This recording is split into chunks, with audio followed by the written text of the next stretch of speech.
So Sai యూనివర్సిటీలో degree complete అవ్వగానే so ఎలాంటి హాస్పిటాలిటీ సెక్టర్స్లో వాళ్ళు ప్లేస్ అయ్యేటువంటి అవకాశం ఉంటుంది?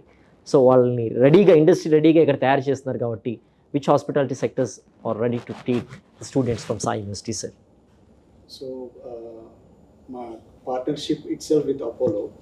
సో అపోలోలో ప్లేస్మెంట్స్ అనేది వాళ్ళకి గ్యారంటీ అన్న వర్డ్ యూస్ చేయలేదు, కానీ వాళ్ళు directly they can get into Apollo hospitals. Apollo is a big chain of hospitals ఇండియాలో కానీ అబ్రాడ్లో కానీ చూసుకుంటే.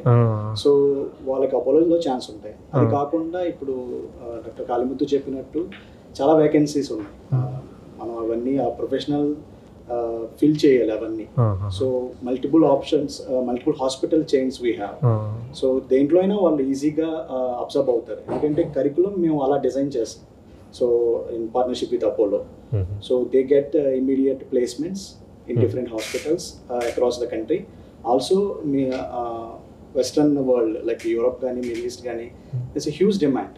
So చాలా మంది వెళ్ళిపోతున్నారు. అందుకే మనకు అదొకటి కూడా ఉంది, ఇక్కడ ఎందుకు ఉండట్లేదు ప్రొఫెషనల్స్ అంటే చాలా మంది బయటికి వెళ్ళిపోతున్నారు అవుట్ సైడ్ ఇండియా. సో అలా చూసుకున్నా విత్ ఇన్ ఇండియా మనకి ఛాన్సెస్ చాలా ఉన్నాయి, అండ్ అవుట్ సైడ్ ఇండియా అవి ఎప్పుడు ఉంటాయి. ఎందుకంటే ట్రైన్డ్ ప్రొఫెషనల్స్ అనేది దొరకట్లేదు ఎక్కడ కూడా. నేను జర్మనీలో ఆల్మోస్ట్ 10 years ఉన్నాను. సో చాలా మంది ఇలాగా అలైడ్ హెల్త్ సైన్స్ చదివి వచ్చిన వాళ్ళు జాబ్ పరంగా చాలా మంది ఉన్నారు ఇండియా నుంచి ఎస్పెషల్లీ. సో